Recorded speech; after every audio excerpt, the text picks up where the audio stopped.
Je désirais près de ton cœur.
Bonsoir à tous, j'espère que vous allez bien.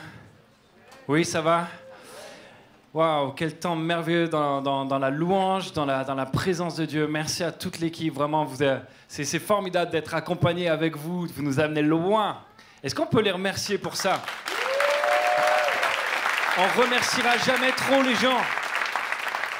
On donnera jamais trop d'honneur. Bon, ça place bien déjà le... Ok, très bien. On est dans des séries de cultes tribus sur la vie de Joseph. On a déjà vu que le cauchemar de la jalousie, que le cauchemar de l'injustice avait assailli le rêve de Joseph, mais n'en avait pas eu raison. Et là, nous allons voir dans le chapitre 40 et 41 de la Genèse, on ne va pas les lire en entier, vous pourrez les lire chez vous, vous pourrez les étudier chez vous, mais on va lire certains passages du chapitre 40 et 41 de la Genèse qui nous parle d'un autre cauchemar qui va assaillir le rêve que Dieu a mis dans la vie de Joseph. Et ce cauchemar-là, c'est le cauchemar de l'abandon. L'abandon, c'est comme une prison.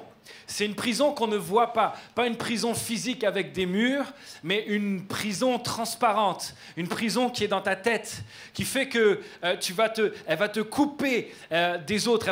Elle va faire en sorte que tu n'arrives plus à avancer, que tu n'arrives plus à te projeter, que tu n'es plus dans le monde réel. L'abandon est comme une prison qui t'empêche de vivre. Et ça se manifeste de plein de manières différentes. Tu peux très bien avoir le cauchemar de l'abandon qui se jette sur ta vie. Et ça se manifeste par de l'oubli. Les gens oublient que tu es là. Ils ne te voient même pas. Souvent, tu le ressens par du rejet. On dit non, on ne veut pas de toi. Et ça, tu le sens profondément comme de l'abandon. Tu peux le sentir comme une manque d'attention. Ou peu importe, il y a tellement de formes que peut prendre l'abandon. Mais au fond de toi, c'est ça que tu vis. Et je suis allé sur Internet regarder une ville abandonnée. Notamment à côté de Tchernobyl, il y a une petite ville à 3 km qui était juste à côté. Et le moment où la catastrophe nucléaire de Tchernobyl est arrivée, cette ville-là a été abandonnée. Et depuis, elle est restée comme elle était ce jour-là. Est-ce qu'on peut envoyer la vidéo, s'il vous plaît ?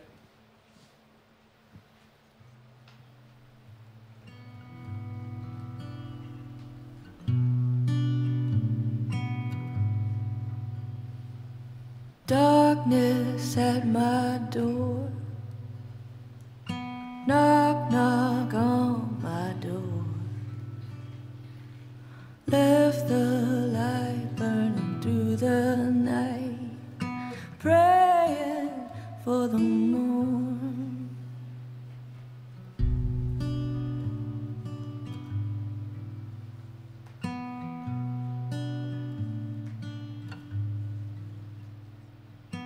Heaven, hold my hand. Still my trembling hand. Oh, my Lord, must have dropped my sword somewhere in the sinking sand. Il y a encore une fête foraine, mais il n'y a plus d'enfants. Il y a encore des mécanismes, mais ils ne fonctionnent plus parce qu'il y a des ronces dedans. Et en fait, l'image de cette ville-là, si tu es dans l'abandon, si tu es emprisonné par le cauchemar de l'abandon, c'est un peu ce qui se passe dans ton cœur. Il y a tout ce qu'il faut pour qu'il y ait de la vie, mais il n'y en a plus. Il y a tout ce qu'il faut dans ton cœur, mais ça ne marche plus, ça n'avance plus. Et beaucoup de personnes se sentent abandonnées. Alors, tout le monde, tous ceux qui se sentent abandonnés ne sont pas vraiment abandonnés. Mais dans la tête, ça fait exactement pareil, et c'est la même chose. Alors, à travers l'histoire de Joseph, on va voir 3 points. 3 points qui sont importants et qui vont, je le crois, qui vont t'aider à sortir de cette prison de l'abandon. La première chose que je veux voir avec vous, c'est aperçois. Aperçois, regarde autour de toi, aperçois. Il y a quelque chose que tu n'arrives plus à voir quand tu es dans l'abandon. Même si le mur est transparent, il te coupe vraiment des autres et tu n'es plus capable de voir qui ils sont. On lit ensemble, Genèse 40, versets 5 à 7. Une nuit, les chansons et le panetier du Pharaon, détenus dans la prison, firent tous deux un rêve, chacun le sien, ayant sa signification propre. Le lendemain matin, quand Joseph, puisque Joseph était jeté en prison injustement, et ça fait des années qu'il y est, Quand Joseph se rendit auprès d'eux, il remarqua qu'ils étaient soucieux. Joseph demanda donc aux hauts fonctionnaires du Pharaon qui se trouvaient en prison avec lui dans la maison de son maître, « Mais pourquoi avez-vous cet air sombre aujourd'hui » Vous l'avez lu comme moi? Vous l'avez vu ou pas? Attends, on va mettre... Mais là, c'est la suivante. Le lendemain matin, quand Joseph se rendit auprès d'eux. Depuis que je suis petit, je connais l'histoire de Joseph. Et à chaque fois que j'imagine Joseph dans la prison, je l'imagine tout seul. Alors que la Bible nous dit qu'il était responsable de tous les prisonniers. Il était en prison, mais il n'était pas tout seul. Il était abandonné, mais il n'était pas tout seul. Il y avait des gens qui étaient autour de lui. Et tous les jours, il allait auprès d'eux. Le lendemain matin, quand Joseph se rendit auprès d'eux, normal, il remarqua un truc que d'habitude, ils ne remarquaient pas. Ils étaient soucieux. C'est normal, ils sont en prison. Non. Là, il a remarqué. Joseph est capable non seulement de prendre soin des autres alors qu'il est abandonné par sa propre famille, mais en plus de ça, il va les voir régulièrement et il les voit quand ça ne va pas. Il est capable non seulement de percevoir ça, de leur poser la question, mais qu'est-ce qu'il y a? Et lorsqu'il leur pose la question, les gars vont raconter tout ce qu'ils ont vécu. Et il va les écouter. Honnêtement, qui dans cette salle, quand tu te sens abandonné, qui arrive à prendre soin des autres? Moi, je ne lève pas la main. Si moi, je me sens abandonné, je ne vais pas écouter quelqu'un d'autre. Je ne vais pas regarder quelqu'un d'autre. Je ne vais pas prendre soin de quelqu'un d'autre.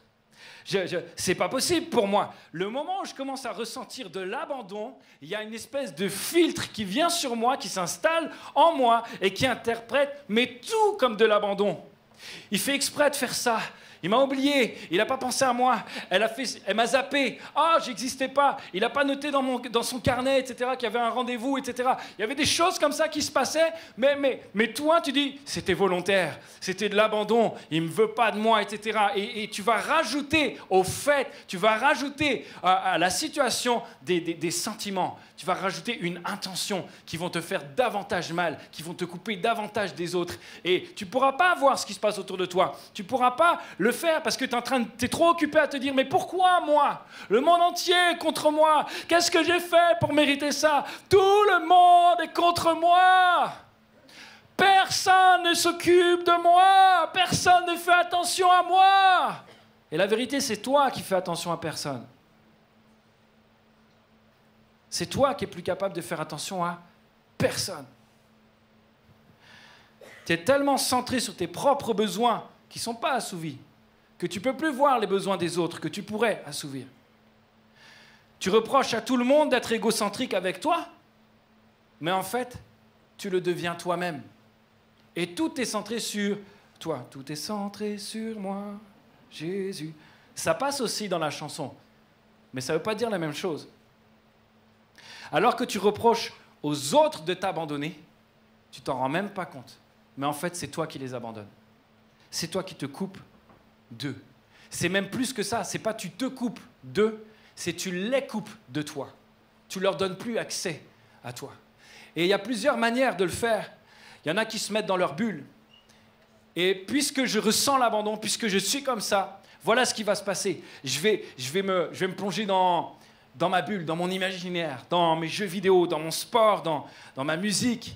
Je vais me détacher, ça ne va plus rien me faire. Je vais parler aux gens, mais en fait, même si tu me parles, ça rentre même pas ça rentre dans l'oreille, mais jamais ça va toucher mon cœur. Non, je suis dans ma bulle. Il y en a, ça va être la porno qui va être leur bulle. Au moins, là, je ne suis pas abandonné. Au moins, là, je ne suis pas repoussé. C'est tellement difficile à gérer. Tu quittes le monde réel pour te cloisonner dans ton monde imaginaire, dans ta tête, entouré par ces murs transparents. Tu deviens complètement coincé à l'intérieur. L'abandon t'emprisonne. Et puis il y en a d'autres qui vont couper les autres d'eux-mêmes avec une autre manière, difficile aussi à percevoir, c'est tu vas connecter avec les autres. Tu n'es pas dans une bulle, mais en fait, tu parles aux autres pour qu'ils t'écoutent. Tu poses des questions aux autres pour qu'ils te regardent. Tu fais tout ce que tu fais vers les autres, c'est pour toi. Tu n'as aucune envie de savoir comment ils vont. Tu n'as aucune envie de t'intéresser à eux. La seule chose qui te préoccupe, c'est de les intéresser à toi. Et en faisant ça, tu les coupes de toi. tu les coupes de toi. Parce que c'est tellement égocentrique que tu ne peux pas livrer quel est vraiment ton cœur. Tu ne vas pas montrer tes faiblesses. Tu ne vas pas montrer les mauvais côtés de toi-même. Tu ne vas pas être transparent. Ou alors, tu vas surjouer tes faiblesses. Tu vas surjouer la pitié pour qu'on s'intéresse enfin à toi. Mais tu n'arriveras pas à le faire de la bonne manière. Et ce qui est extraordinaire dans cette histoire, vous avez vu, c'est que Joseph n'a pas du tout les symptômes de quelqu'un qui a abandonné. Vous avez vu ça? Il n'a pas du tout ça. Il n'a rien de tout ça. Il s'occupe des autres. Il est vraiment sincèrement ouvert aux autres. Et puis arrivent les rêves. Vous connaissez l'histoire? Les chansons, celui qui sert du vin va avoir un rêve. Et le panetier, celui qui servait le pain au repas, il va avoir un autre rêve.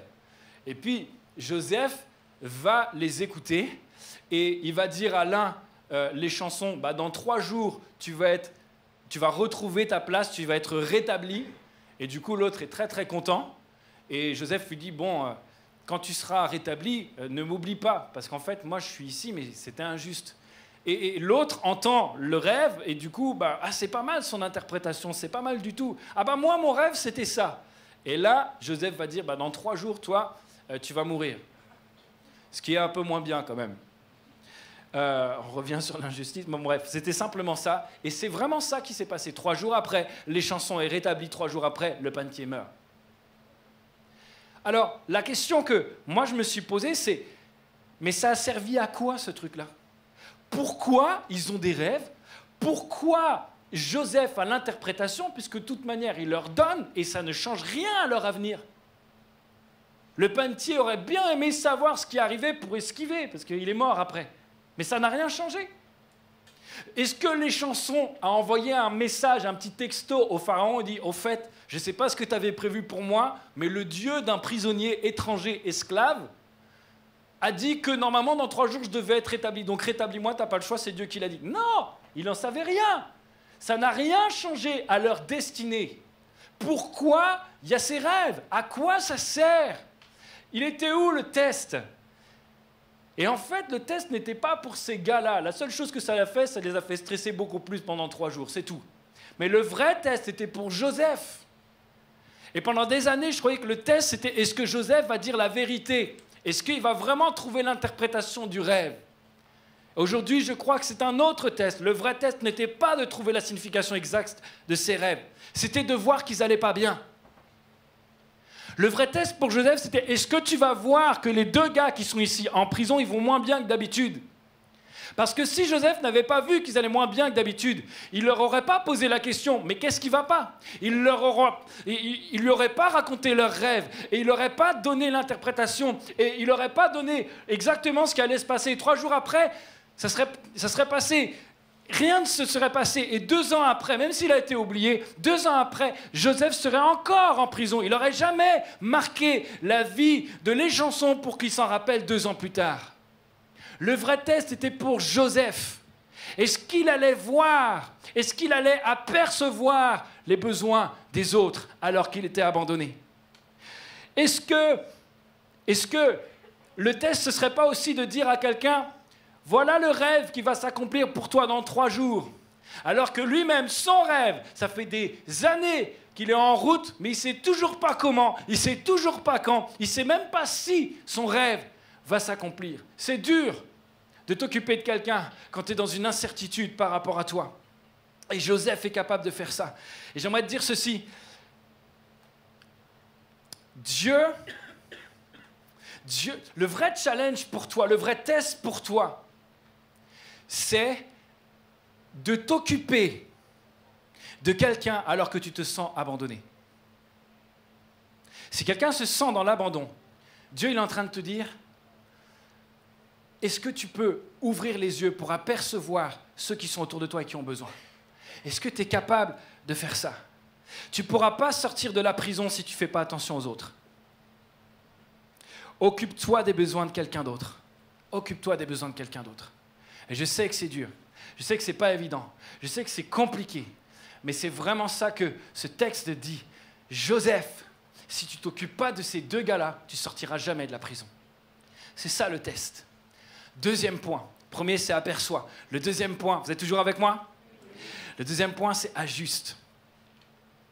Ajuste, pourquoi? Parce que dans la notion d'ajuster, il y a la notion d'être juste et vrai, de ne pas être dans quelque chose de tordu. Et puis, dans ajuster, dans les relations, il y a la notion de faire correspondre, d'être à bonne hauteur. Des fois, des relations sont déséquilibrées. Ajuste, ajuste. Alors, il y a écrit ceci dans Genèse 41, verset 1.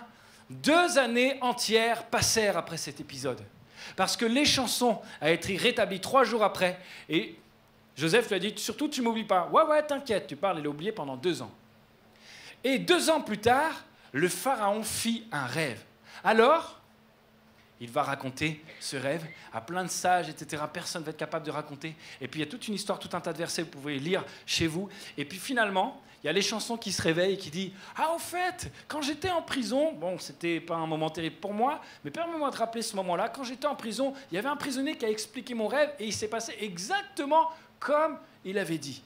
Tu as fait exactement ce que lui avait prévu. Lui, certainement, pourra exaucer ton rêve. » Alors, le pharaon, verset 14, envoya chercher Joseph, et sur le champ, on courut le faire sortir du cachot. On le rasa, on le fit changer d'habit, et on l'introduisit auprès du pharaon.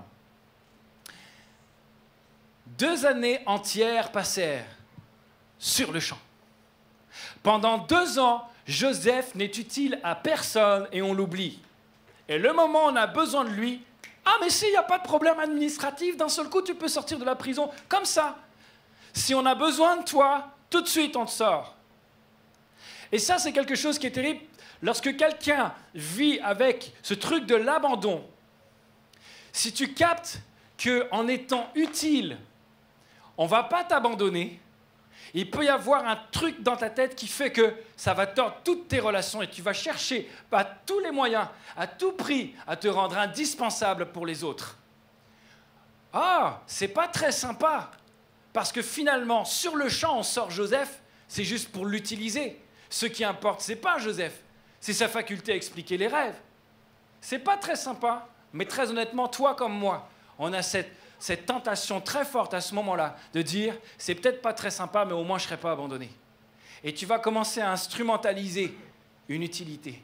Et il y a des gens qui font plein de choses, mais c'est un zèle amer. Ce n'est pas une bonne motivation que dans leur cœur. Tu fais tout ce que tu peux pour te rendre indispensable, pour être sûr qu'on ne t'oublie pas, pour être sûr qu'on ne te rejette pas, pour être sûr qu'on ne t'abandonne pas.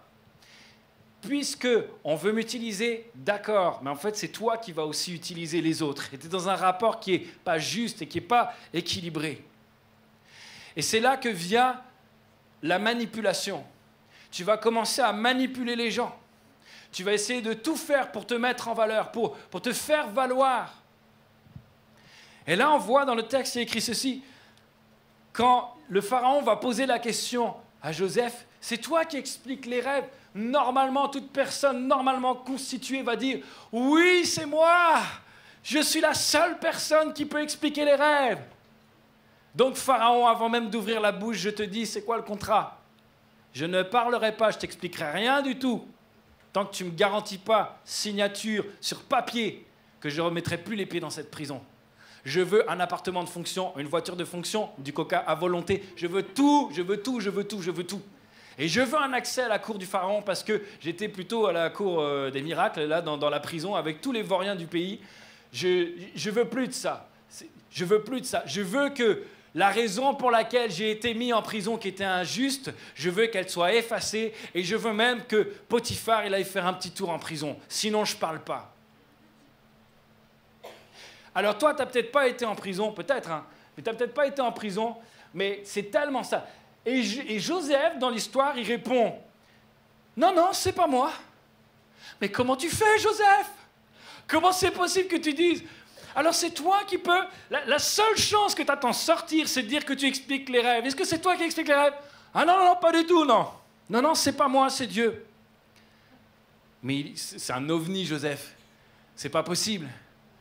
Et puis il lui explique le rêve. Il lui donne l'interprétation. Et puis à la fin, il va dire, maintenant donc que le pharaon choisit sans tarder moi, parce que je suis la meilleure personne pour pouvoir gérer ça. Donne-moi un poste de ministre au pharaon. Non, non, maintenant donc, Joseph dit que le pharaon choisit sans tarder un homme avisé et sage. mais il est tellement désintéressé, il est tellement pas en train de se battre pour lui. C'est fou. Et qu'ils le mettent à la tête du pays. Il est vraiment pas... c'est remarquable. Comment est-ce qu'il fait? Comment est-ce que c'est possible? Et ça va continuer juste après. Non seulement il peut y avoir de la manipulation, et Joseph ne tombe pas dedans, mais il peut y avoir une autre chose qui va se passer. La substitution. Une fois que tu sors de l'abandon, la personne qui te sort de l'abandon devient ton père de substitution, ta famille de substitution, ton groupe de proches de substitution. Et ça t'a tellement fait mal l'abandon que ce père de substitution, ce groupe de substitution devient plus fort que ta propre famille, plus fort que ton propre père, trop fort même parce que tu vas avoir tendance à l'idéaliser. Tu vas le voir plus beau qu'il ne l'est, plus gentil qu'il ne l'est, plus équilibré qu'il ne l'est. Et ça devient ton sauveur ultime, la personne parfaite. Et tu es prêt à tout pour le contenter, pour la contenter. Quitte à faire n'importe quoi parce que c'est lui qui t'a sorti de l'abandon. Quitte à faire n'importe quoi parce que, même si ça n'a pas l'air terrible, eh ben, tu es prêt à tout pour ne pas le perdre lui. C'est lui qui t'a sauvé, alors je suis prêt même des fois à me compromettre. Je suis prêt à faire ça. C'est pour ça que tellement de personnes qui n'ont pas eu un papa à la hauteur à la maison se trouvent des papas qui peuvent les manipuler. C'est pour ça qu'il y a tellement de filles qui vont chercher dans les bras d'un gars ou de plusieurs gars les bras du papa qu'ils n'ont pas eu à la maison. C'est pour ça que tu cours de bras en bras, d'aventure amoureuse en aventure amoureuse. C'est pour ça que tu n'arrives pas à t'empêcher parce que tu es en train de rechercher papa qui va te... Tu veux que quelqu'un te fasse sortir de cette situation-là. C'est pour ça que tu es prête à coucher avec lui, même si tu n'es pas sûr de bâtir ta vie avec lui, même s'il ne s'est pas engagé pour toi, même s'il n'a pas dit « je vais bâtir ma vie avec toi et je veux le faire avec Dieu et je veux te protéger, je veux prendre soin de toi », tout ce que Dieu veut pour toi. Il ne t'a donné aucune de ces garanties. Mais si toi, tu te dis « ça peut me garantir de le garder et que je ne sois pas à nouveau abandonné, je vais le faire ». Et tu oublies complètement qui tu es parce que tu as quitté le monde réel, tu as quitté qui tu es. Tu es allé dans ton monde imaginaire.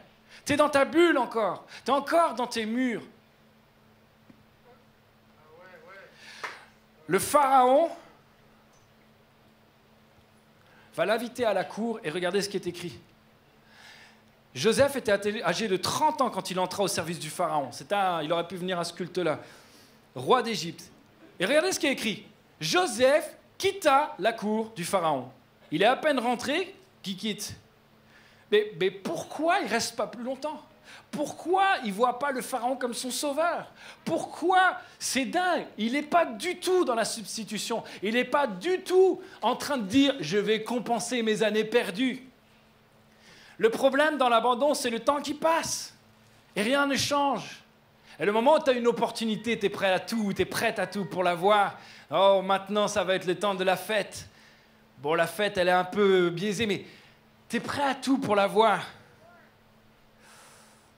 Et puis on voit, à la suite de ça, le pharaon donna à Joseph pour femme Asnath, fille de Potiphéra, un prêtre don. Donc pas du tout un prêtre du Dieu vivant. Joseph partit inspecter l'Égypte. Est-ce que Joseph a fait un compromis? Depuis tout le temps qu'il était coincé, on lui propose un mariage plutôt bien, puisque les prêtres, c'était la caste au niveau de l'Égypte la plus élevée, la plus noble. C'est pas mal du tout. Allez hop, je vais prendre quelqu'un qui ne croit pas en Dieu, mais c'est pas grave du tout. C'est ma compensation. Je l'ai bien mérité après tout. Et ça peut être tentant. Et on pourrait dire, ah bah c'est dommage, il a tenu jusqu'au bout, puis finalement, il est dans le compromis, Joseph. Et ça peut être tentant. Ce que Dieu veut, c'est que tu assumes tes choix. C'est la première chose. Dieu veut que tu assumes tes choix. Il y a un message qui date depuis 2 ou 3 ans maintenant de Pasteur Yvan, qui est sur Asnath, si jamais vous pouvez le regarder sur YouTube, qui est formidable, sur le fait que Dieu veut que tu assumes tes choix. Mais Joseph a vraiment assumé le choix. Quelque part, on n'est pas sûr que ce soit son choix. Il y a une très forte probabilité que ce soit un mariage imposé par le pharaon, qui était considéré comme un demi-dieu à l'époque. Et du coup, il n'avait pas forcément le choix, Joseph, de dire « non, je ne veux pas ». Maintenant, voilà ce qui va se passer. quand bien même il a eu le choix, il s'est marié avec. Et bien dans toute l'histoire de Joseph, il ne va pas prendre une seule autre femme, il va toujours lui être fidèle. Il va honorer ça. Puis la deuxième chose, c'est qu'il va être fidèle à Dieu aussi, parce que ça ne va pas du tout le détourner de Dieu. Et là, je vois qu'il n'a pas fait de compromis. Il n'a pas fait de compromis par rapport à cette alliance. Il n'a pas fait de compromis par rapport à son propre Dieu. Il y a quelque chose de magnifique qu'il a fait. Ok. Aperçoit. C'est quoi le deuxième? Ajuste. Ajuste. Sa relation avec les autres est juste. Sa relation n'est pas tordue. Et le troisième, c'est avance. Avance. Reste juste. Veille à ce que tes relations ne soient pas tordues. Mais maintenant, avance. Et on vient de lire ensemble que Joseph avait quitté la cour du Pharaon pour parcourir le pays d'Égypte et pour l'inspecter. Voilà ce qui se passe. Quand tu es dans l'abandon, toi-même, tu t'abandonnes. Tu abandonnes le terrain de ta propre vie. Et tu vas quitter le monde réel. Tu ne vas plus investir dans le monde réel. Normalement, dans l'abandon, tout se détériore, comme dans la vidéo qu'on a vue sur la ville à côté de Tchernobyl. Tout se détériore. Et il semble que pendant toute cette période d'abandon, Joseph se construit. Joseph améliore son intérieur. Si ta vie est une maison et que tu la laisses à l'abandon pendant 10 ans, 13 ans, peu importe la période, tu vas la retrouver dans un état pire. Mais Joseph, lui, il va investir et il va continuer de construire. Il ne va pas quitter le monde réel pour aller dans son monde imaginaire, dans sa bulle, pour être coupé. Non, non, il va continuer d'investir, il va avancer. Et il va parcourir et inspecter le pays d'Égypte. Pourquoi? Parce que c'est son travail. C'est pour ça qu'il le fait. Et il n'est pas en train de se dire, je vais compenser, je vais faire ceci. Il n'est pas en train de se... Non, simplement, il dit, ok, c'est ça mon job. Alors j'y vais. Je vais le faire du mieux que je peux. Et je vais investir. Et je vais travailler. Et je vais le faire. Il y a quelque chose qui est en train de se passer. Alors que Joseph est abandonné, il continue de prendre soin de sa maison. Il continue de prendre soin de son cœur. Il continue de prendre soin de son appel. Il continue de prendre soin de son travail. Il continue de prendre soin de sa femme. Il continue d'avancer et de bâtir. Et il y a écrit ceci: avant la période de famille, Asnath, fille de Potiphéra, prêtre d'On, donna 2 fils à Joseph. Il appela son premier Manassé, celui qui fait oublier. Car il dit, Dieu m'a fait oublier toutes mes souffrances et ma séparation de la famille de mon père. Il donna au second le nom d'Éphraïm, qui veut dire fécond. Car Dieu m'a rendu fécond dans le pays où j'ai connu l'affliction. Écoute-moi bien. Si tu continues de construire ta vie, si tu es capable de continuer d'avancer, quand tu construis ta vie, ça te fait oublier ta peine et ça te rend fécond. Tu oublies la peine de l'abandon et tu produis du fruit. Elle est facile à dire, cette parole. Elle semble légère. Et il y a tellement de personnes qui disent « Non, mais c'est bien gentil tout ce que tu dis, il faut continuer d'avancer, c'est bon. Ah, la vie est belle, Dieu est avec toi, etc. » Moi, j'ai trop donné. Je me suis investi à fond, les gens ne m'ont pas rendu à la hauteur de mon investissement. Je leur ai donné plein, ils m'ont rendu peu. Et c'est pour ça qu'aujourd'hui, quand je te dis ceci, quand je te dis « Si tu avances, tu es en train d'oublier ta peine, tu donnes une chance à ta peine d'être oubliée. Et si tu avances, tu es en train de construire ton avenir et de produire du fruit et d'être fécond. Eh bien ça te bloque. Mais il y a quelque chose que tu dois réaliser. C'est vrai, c'est très dur d'avancer tout seul. L'abandon fait mal parce que nous ne sommes pas faits pour être tout seul. Un être humain sans relation, il devient fou. L'être humain est un être relationnel. Quand tu es sans personne, quand tu es coupé, c'est pas possible. Et tu ne veux pas avancer abandonné. Tu ne veux pas avancer tout seul. On avance avec des gens. On avance pour des gens. On avance grâce à des gens. C'est des gens qui vont te motiver pour continuer d'aller plus loin. C'est pour des personnes que tu vas faire le pas supplémentaire. Les mamans monoparentales, bien souvent, quand vous n'avez plus la force de faire le pas qu'il faut, ton enfant te donne les forces. Il y a tellement de choses. Il y a quelqu'un qui est là et qui t'amène à aller plus loin tout le temps. Mais quand tu es abandonné, tu n'as pas cette personne. Et c'est pour ça que tu n'avances plus. Et j'aimerais t'amener à découvrir que si tu avances, tu es en train de confesser que Dieu, lui, ne t'abandonnera jamais. Quand les gens t'abandonnent, tu dis en vrai, Dieu, pourquoi m'as-tu abandonné? Mais quand tu es en train d'avancer, tu es en train de dire, Dieu, je crois que tu ne m'as pas abandonné. Et puis même, non seulement tu ne m'as pas abandonné avant, mais regarde, je crois que tu ne m'abandonneras pas. Alors je suis capable de faire un pas vers l'avant. Je suis capable de sortir. Je suis capable d'avancer. C'est ça que je suis en train de faire. Je suis en train de poser un pas. C'est un pas qui est prophétique. C'est une confession de foi. C'est quelque chose qui va faire bouger les lignes. C'est quelque chose de puissant. J'ai une amie, la femme de mon meilleur ami, elle s'appelle Siam. Et je l'ai interviewée parce qu'elle a vécu une situation d'abandon. Est-ce qu'on peut envoyer la vidéo, s'il vous plaît?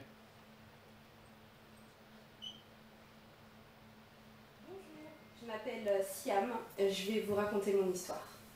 Alors j'ai grandi dans une famille très religieuse, j'ai vécu toutes sortes de violences physiques et psychologiques. Et en fait, à l'âge de 13 ans, j'ai décidé de prendre mon sac à dos et partir. À partir de ce moment-là, j'ai fait des foyers en foyer, de famille d'accueil en famille d'accueil, jusqu'au jour où on m'a dit « Siam, à 18 ans, il faut que tu aies ta situation, on va pouvoir faire plus pour toi ». De là, en fait, au-delà de ça, même à partir de mes 13 ans, je me suis vraiment sentie seule et vide au fond de moi-même. À partir du moment où j'ai pris cette décision de partir de chez moi, je me suis vraiment sentie abandonnée, je me suis vraiment sentie seule, vide au fond de moi-même. Et toutes ces choses-là m'ont poussée, en fait, à aller faire des choses que je regrette bien sûr aujourd'hui, mais surtout à aller voir des hommes, à vouloir séduire des hommes pour combler le vide au fond de moi, à me droguer, pensant que ça allait combler le vide au fond de moi, à mentir parfois et à aussi grossir mes histoires de façon à être importante. À cette époque-là, en fait, j'avais l'impression que j'étais un élément qu'on pouvait supprimer puisque je servais à rien et que pour moi, j'étais tellement vide au fond de moi-même que même si on appuyait sur la touche Delete, et ben ça changerait rien en fait à la vie. Donc ces solutions finalement de substitution que je trouvais, aller vers les hommes, la drogue, toutes ces choses-là, ben en fait tout ce que ça produisait en moi, c'est qu'en fait le vide grandissait davantage. Donc plus je faisais ces choses-là, plus j'étais blessée et plus en fait mon cœur était vide. Le jour où j'ai rencontré Jésus, ça a été une vraie révélation pour moi. J'ai en fait rencontré l'amour de Jésus et souvent je dis c'est l'amour de Dieu qui m'a sauvée, c'est l'amour de Dieu qui m'a délivrée, bah, c'est vraiment ça. Depuis que j'ai rencontré Jésus, en fait, j'ai vraiment été remplie de son amour, j'ai vraiment été comblée par son amour et j'ai plus eu besoin en fait d'aller vers les hommes, j'ai pas eu besoin d'aller vers la drogue pour combler en fait ce vide qu'il y a au fond de moi. Bien sûr c'est un processus, Dieu ne travaille pas tout d'un coup, mais au fur et à mesure, Dieu a travaillé en moi et alors que j'avais ce sentiment d'abandon qui revenait, et ben je me souvenais en fait de l'amour qui avait comblé en fait le vide qu'il y avait au fond de moi. Alors si j'avais une phrase finale pour terminer, c'est qu'à partir du moment où tu fais le choix de t'abandonner véritablement dans les bras de Dieu, tu n'as plus ce sentiment d'être abandonné.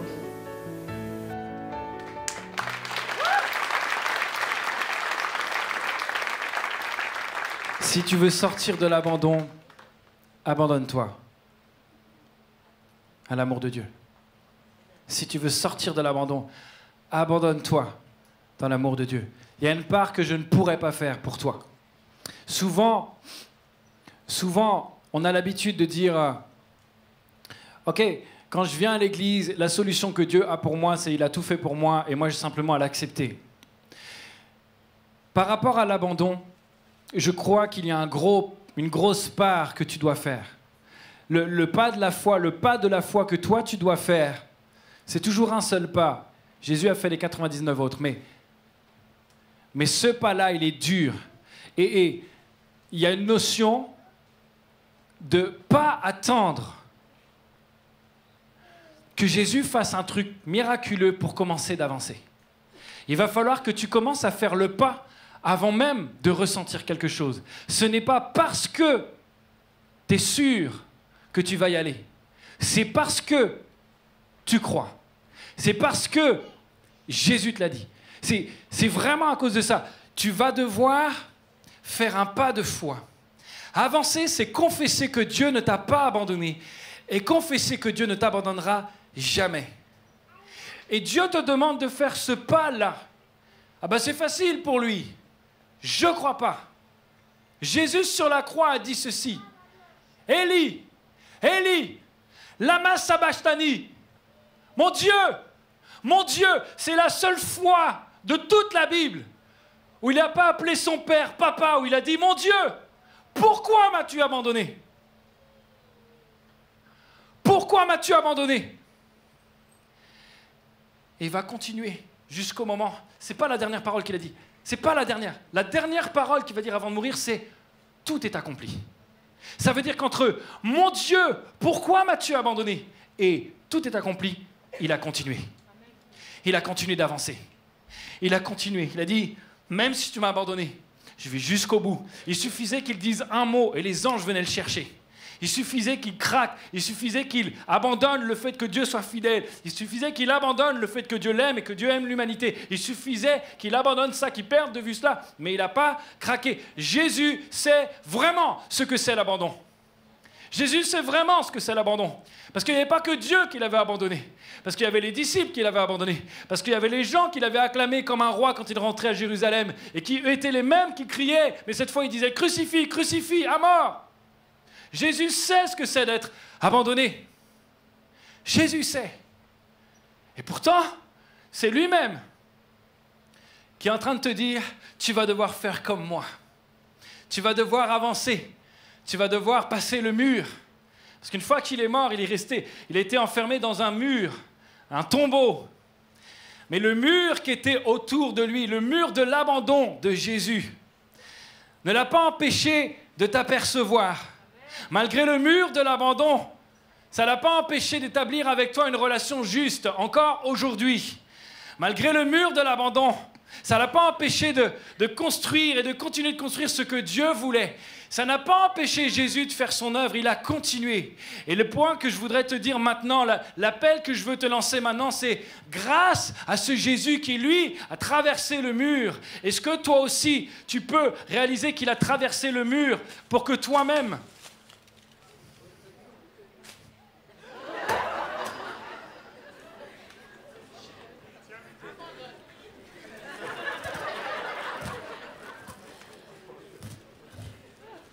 C'est dur de briser le mur de l'abandon. Je suis content, Dieu m'a gardé parce que j'aurais pu vraiment faire une bêtise. Yes, merci beaucoup. Tu vois, peut-être que ça ne va pas se faire tout seul. Simplement en regardant les besoins de quelqu'un pour sortir. Manu, s'il te plaît. Parce que, en fait, je te donne un secret, tu le dis à personne, mais je vais tous les faire en fait. Yes. Tu vois, chaque fois que tu vas regarder quelqu'un, que tu vas faire l'effort pour apercevoir les besoins de quelqu'un, tu es en train de couper le mur de l'abandon. Chaque fois que tu es en train de faire l'effort de retenir tes paroles et ton attitude, quand tu contactes quelqu'un et que tu t'aperçois que ta relation que tu es en train d'avoir avec lui n'est pas ajustée, elle est manipulatrice, elle est en train de mettre simplement toi en avant. Tu ne le fais pas pour lui, tu le fais pour toi. Et que tu es en train de tordre les choses, et que tu es prêt à faire des compromis, ou que tu es prêt à considérer de tout faire pour cette personne de substitution, pour cette décision de substitution, pour ce produit de substitution, pour cette activité de substitution. À chaque fois, peut-être ça va te prendre plusieurs coups, mais en fait, tu es en train de briser le mur de l'abandon. Et le dernier mur que tu vas briser, ou le premier finalement, c'est quand tu vas dire « je suis OK ». Je suis OK pour faire le pas. Je suis OK pour avancer Dieu. Je confesse que tu es mon Dieu. Je confesse que tu ne vas pas m'abandonner. Vous voulez bien qu'on ferme les yeux ensemble?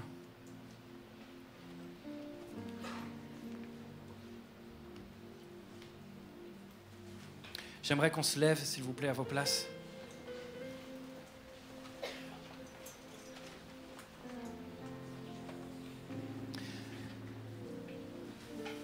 Seigneur, on est devant toi, on a les yeux fermés, Seigneur, et nous sommes devant toi maintenant. Je prie maintenant pour que les murs de la prison de l'abandon soient découpés, soient déchirés, tombent. Je prie pour que des gens sortent de la prison de l'abandon. Au nom de Jésus, je prie maintenant que plusieurs fassent le pas d'avancer, fassent le pas d'observer, d'apercevoir, fassent le pas d'ajuster. Si ce message est pour toi, et si tu vivais dans l'abandon jusqu'à présent et que tu veux répondre par la foi, est-ce que tu peux lever la main bien haut à ta place? C'est difficile d'admettre qu'on était dans l'abandon, mais fais-le. C'est ta manière à toi d'avancer, de commencer à déchirer le mur. N'aie pas peur de le faire. Oh, qu'est-ce que les autres vont dire de moi? Ajuste. Sois juste, sois vrai. Sois juste vrai. C'est Dieu, je veux être vrai devant toi. Je veux être vrai devant toi. Est-ce que tu veux bien venir sur le devant? Il y a de l'espace si tu as levé la main. Et on va prier avec toi. Les équipiers de prière, venez s'il vous plaît devant. On va prier pour les personnes. J'étais brisé, vide et sans espoir. Ta grâce m'a trouvé, m'a restauré. Je n'ai rien à moi, mais tel que je suis, tu me libères, tu me libères. Grâce infinie de notre Dieu qui un jour m'a sauvé. Oh, oh, j'allais errant de lieu en lieu quand tu m'as retrouvé. Et maintenant je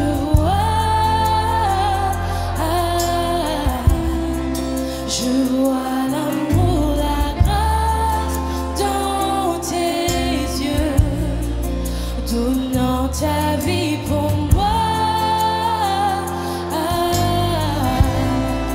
me ramenant de la mort à la vie.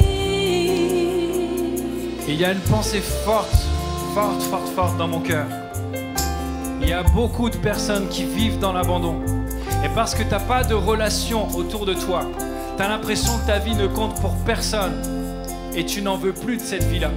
Il y a des pensées de mort dans ton cœur, des pensées de suicide. Tu as peut-être même déjà essayé. Et merci Seigneur, tu n'as pas réussi. Tu as entendu cette parole? C'est Jésus qui a donné sa vie pour toi. Tu comptes pour lui. Tu comptes pour lui. Tu comptes pour lui. S'il te plaît, ne pars pas de ce lieu, ne pars pas de ce moment sans avoir accepté que l'amour de Dieu te remplisse. On va faire notre mieux dans cette église pour que tu sois accompagné, pour que tu ne te sentes pas abandonné. On va faire notre mieux. Peut-être que ce sera insuffisant à un moment donné. C'est pas notre volonté, on va faire du mieux. Mais il y a un truc qu'il ne faut jamais que tu oublies. Jésus a donné sa vie pour toi. Et ça ne vaut pas que toi tu donnes ta vie pour personne. Ça ne vaut pas le coup que tu donnes ta vie pour personne. Dieu a donné son fils Jésus et il a donné sa vie pour toi. On va le reprendre ce chant et tu vas le chanter. Ça va vraiment prendre une signification pour toi. Alléluia.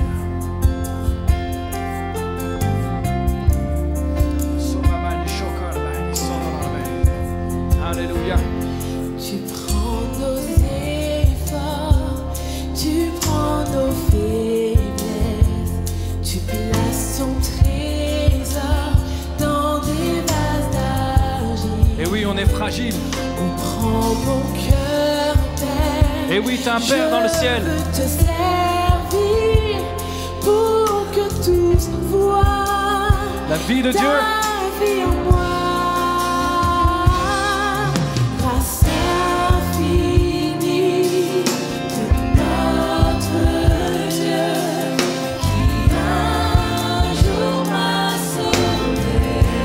m'abandonneras jamais.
Il y a quelque chose qui est en train de se passer devant et vous ne le voyez pas.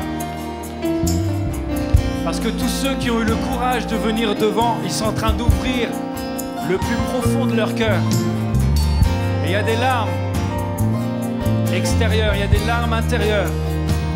Et ils ont besoin que vous soyez là et que vous soyez en train de donner toute votre confiance à Dieu, de la chanter de tout votre cœur et de prier pour eux. Vous êtes en train de leur dire, Dieu est avec toi et moi aussi je suis avec toi. J'aimerais vraiment que la louange elle explose maintenant. Que tu réalises qu'alors que tu loues Dieu, tu es en train de donner de la force à ceux qui sont devant. Tu es en train de communiquer l'amour de Dieu à ceux qui sont devant. Passe pas ce moment-là en disant, c'est bien pour les personnes. Non, vas-y à fond. Seigneur, vraiment je réalise à quel point toi tu ne m'abandonnes pas et je veux te louer de tout mon cœur. Est-ce que tu peux le faire? Commence à louer, commence à prier. Que ça monte de ton cœur. Partage. Tu donnes de la force à celui qui vient. Tu es peut-être en train de contribuer à ce que sa vie soit sauvée, à ce qu'il change la destinée. Allez, vas-y!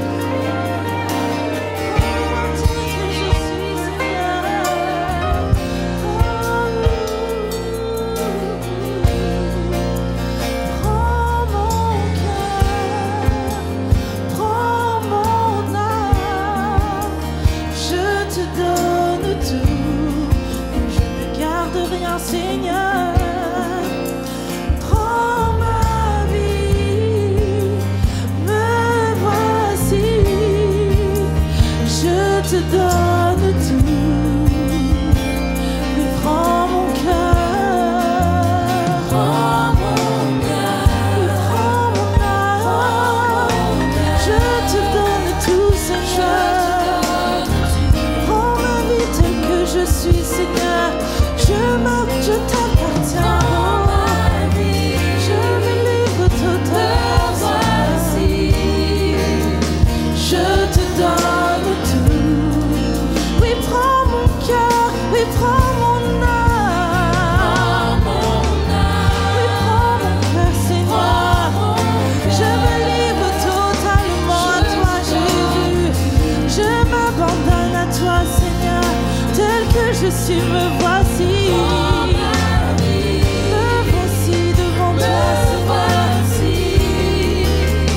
Je te donne tout. Dis-le encore ce soir. Prends mon cœur, Seigneur. Prends mon âme, Seigneur. Prends ma vie, Seigneur. Tel que je suis. Avec mes défauts, avec mes imperfections, Seigneur. Avec mes fautes, avec mes luttes, Jésus. Prends-moi tel que je suis. Tu m'as accepté. Tu as été rejeté. Tu as été abandonné. Pour que moi je sois accepté. Pour que moi j'ai un Dieu qui ne m'abandonne pas. Pour que moi j'ai un Dieu qui compte sur moi. Pour que moi j'ai un Dieu pour qui je compte. Pour que moi j'ai quelqu'un qui m'aime. Pour que moi j'ai quelqu'un qui me remplisse. Pour que moi j'ai quelqu'un pour qui j'ai de la valeur, Seigneur. Tu m'as tout donné. Tu m'as tout donné, Seigneur. Alors je te donne tout en retour. Tu m'as aimé le premier. Tu m'as aimé avant tout. Tu m'as aimé bien avant la fondation du monde. Tu me connaissais dans le ventre de ma mère. Je ne suis pas une erreur, Seigneur. Je ne suis pas une erreur, Seigneur.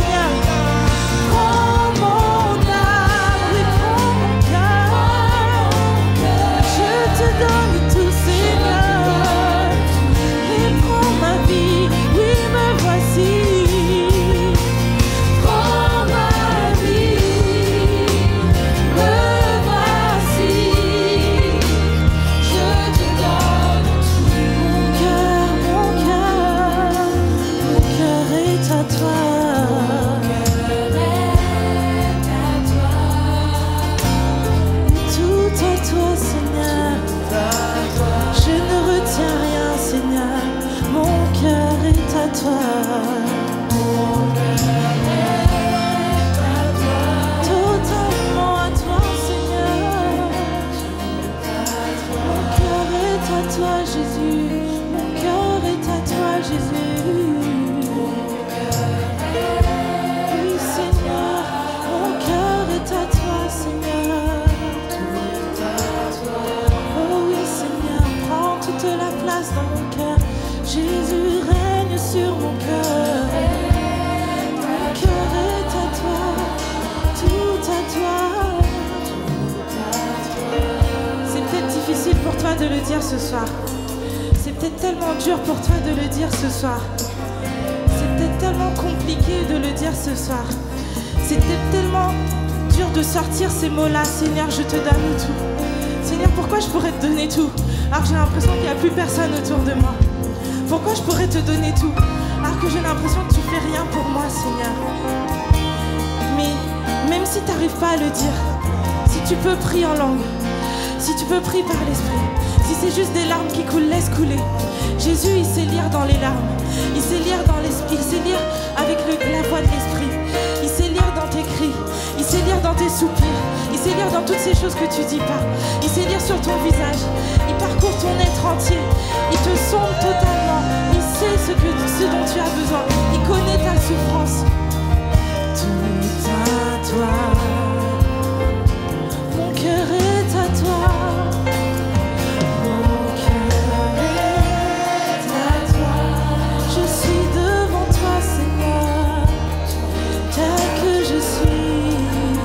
Mon cœur est à toi. Mon cœur est à toi. Je m'abandonne à toi, Seigneur, tel que je suis, Seigneur. Je me livre.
Tu ne m'abandonnes pas.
Tu ne m'abandonnes pas, ne m'abandonneras jamais. Il est fidèle à sa promesse.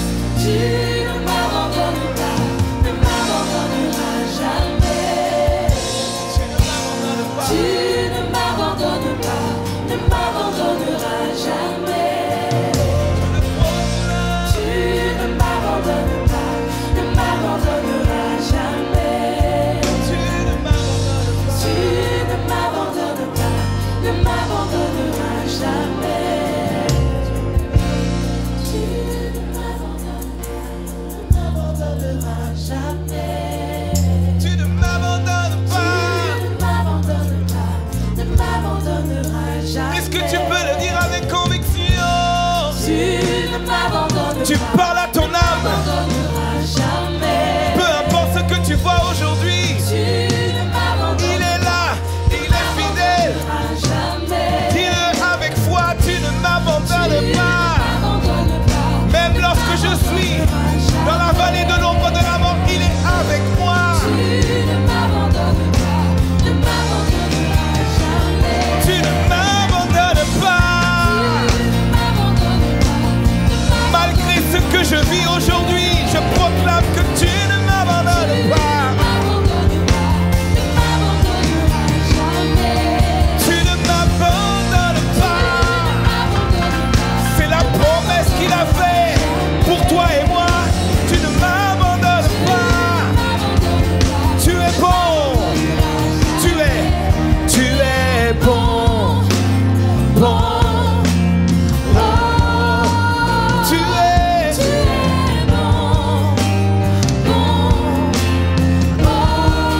Tu es bon.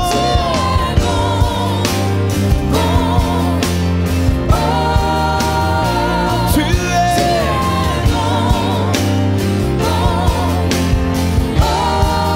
Tu es. Même lorsque je ne suis pas bon, toi tu l'es. Tu es.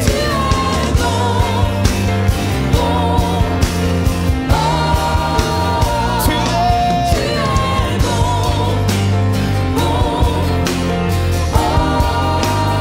Tu es.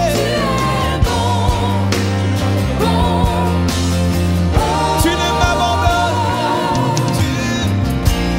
Tu ne m'abandonnes pas. Ne m'abandonneras jamais. Tu ne Tu ne m'abandonnes pas, ne m'abandonneras jamais. Tu ne m'abandonnes pas, ne m'abandonneras jamais.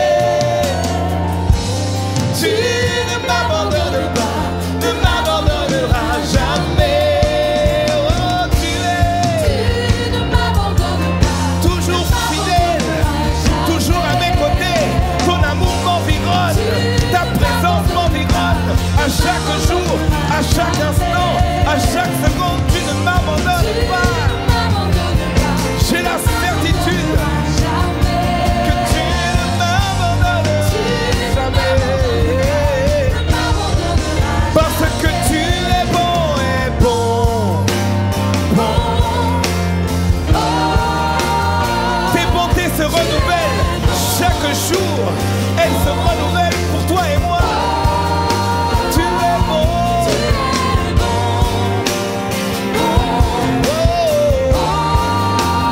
Tu es.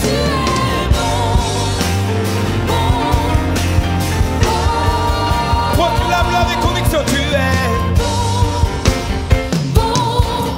Est-ce que tu peux le dire de toutes tes forces? Tu es.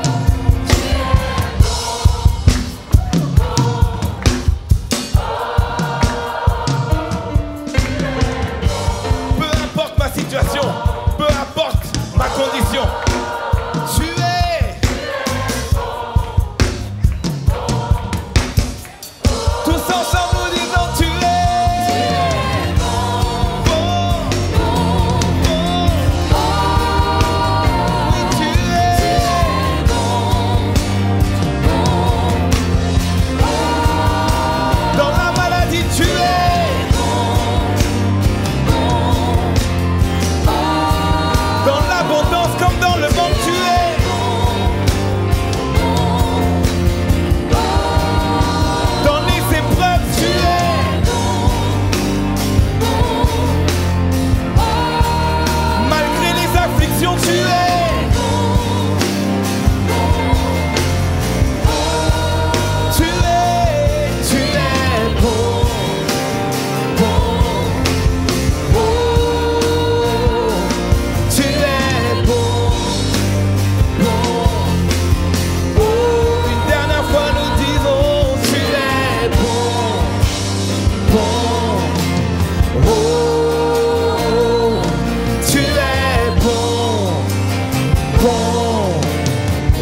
Nous sommes heureux d'avoir pu passer ce culte ensemble dans la présence de Dieu. Et si vous passez en région parisienne, nous serions ravis de vous accueillir pour vivre un culte ensemble. Sachez que l'église MLK met à votre disposition d'autres contenus sur son site internet ou sur la chaîne YouTube Église MLK. N'hésitez pas à vous abonner. Notre mission, notre désir, c'est de vous offrir des contenus de qualité qui touchent les cœurs et qui changent des vies. Et pour cela, vous pouvez nous aider en soutenant financièrement ce beau travail afin que d'autres à leur tour soient bénis. Je voudrais personnellement vous dire merci. Merci pour votre fidélité, merci pour votre générosité et à très bientôt j'espère.